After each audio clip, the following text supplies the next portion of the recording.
अभी मैं हूँ तल्ला रामगढ़ में, और ये जगह ऐसी है जहाँ एक रोड भवाली से आती है और आगे वो तिराहे से नथुआ खान होते हुए अल्मोड़ा चली जाती है और बाएं मुड़कर वो कैंची धाम जाती है।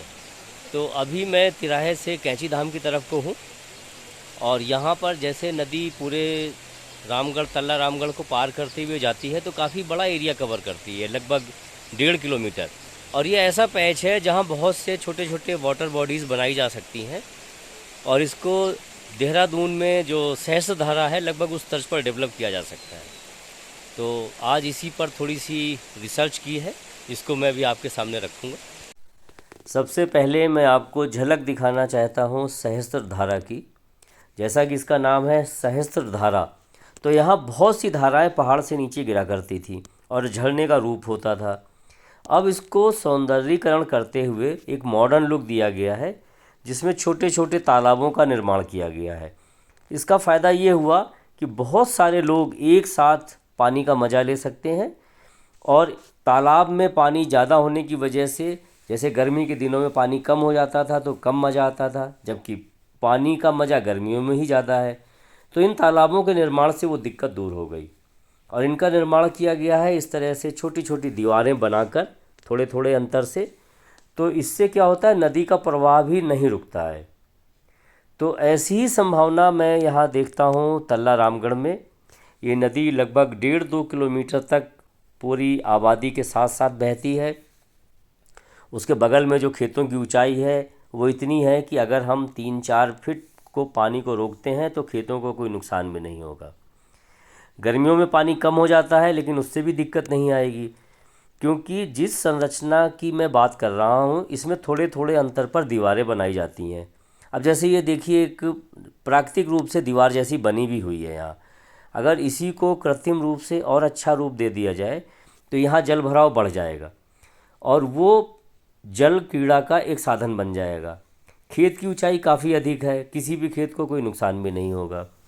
तो इस तरह से एक अच्छी संभावना बनती है सहस्त्र धारा का एक दूसरा रूप यहाँ तल्ला रामगढ़ में तैयार करने का। आप देख सकते हैं कि यहाँ पर पानी स्वतः थोड़ा सा नीचे जा रहा है, तो अगर हम यहाँ एक कृत्रिम दीवार बना दें तो पीछे पानी मिल जाएगा और सामने थोड़ा गहरा पानी होगा। तो जैसे जैसे जहाँ लोग चाहेंगे उस तरह से जल क्रीड़ा का आनंद ले सकेंगे। तो इस तरह से अगर जो तिराहा बनता है, भवाली से आने वाली सड़क कैंची के लिए मुड़ती है और आगे नथुआ खान जाती है, उस तिराहे से ऊपर की तरफ ऐसे ही छोटे छोटे 4-5 तालाबों का निर्माण किया जाए, और जो सड़क कैंची धाम की तरफ जाती है उसका निर्माण किया जाए। तो इस सब ग्रीनरी के बीच में ये जो छोटे छोटे जलाशय बनेंगे बहुत अच्छे रहेंगे। अब देखिए ये तिराहा है, यहाँ से हम झूतिया की तरफ जा सकते हैं, कैंची धाम की तरफ जा सकते हैं, इधर से हम भवाली की तरफ जा सकते हैं, नैनीताल जा सकते हैं, और एक रास्ता हमारा जाता है नथुआ खान। आजकल कैंची धाम बहुत फेमस है और ये केवल 18 किलोमीटर है।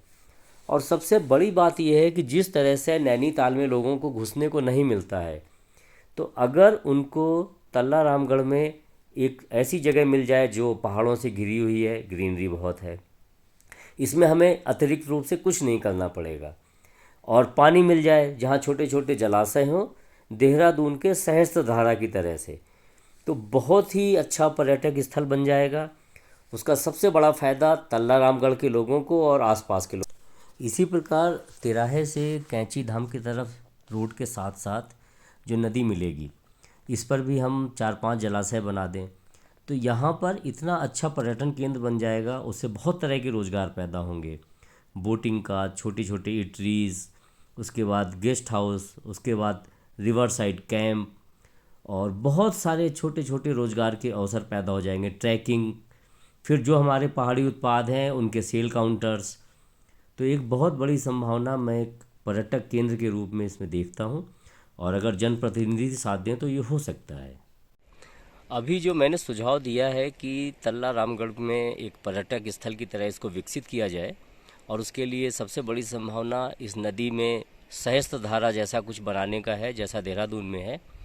तो वो एक बड़ा ही बढ़िया प्रयोग रहेगा, बहुत कम लागत में बन जाने वाली चीज़ है, और बहुत सारा इंफ्रास्ट्रक्चर पहले से डेवलप है यहाँ।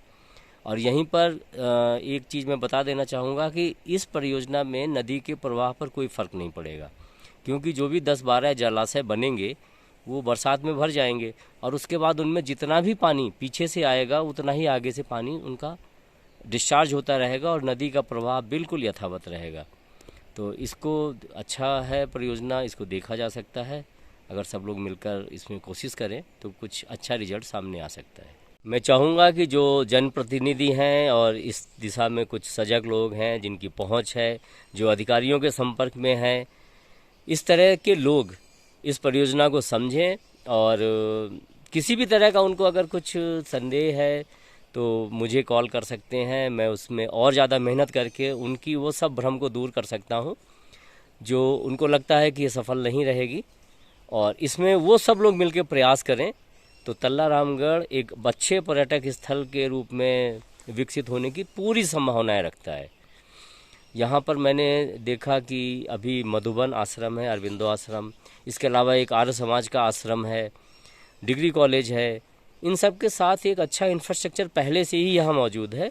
अगर ये जलाशय हम विकसित कर देते हैं तो बहुत ही बढ़िया हो जाएगा पर्यटकों के लिए। और यहाँ बहुत सारी ट्रेल्स हैं, खासकर अल्मोड़ा और काठगोदाम पैदल मार्ग है वो इसी जगह से होके गुजरता है। सबसे बड़ी खूबी ये है कि अक्सर कैंची धाम से अल्मोड़ा जाने वाला मार्ग बरसात में बंद हो जाता है, तब वैकल्पिक मार्ग यही होता है। रामगढ़ होके नथुआ खान होते हुए अल्मोड़ा के लिए ट्रैफिक जाता है, तो ये 12 रास्ता है। तो जो पर्यटकों को सुविधाएं चाहिए उसका इंफ्रास्ट्रक्चर बहुत बड़ा यहाँ पहले से ही मौजूद है। थोड़ी सी लागत से ही एक अच्छा पर्यटन स्थल ये डेवलप हो सकता है। तो इस तरफ अगर सब लोग प्रयास करें तो ज़रूर कुछ अच्छा होगा और मुझे पूरी उम्मीद है।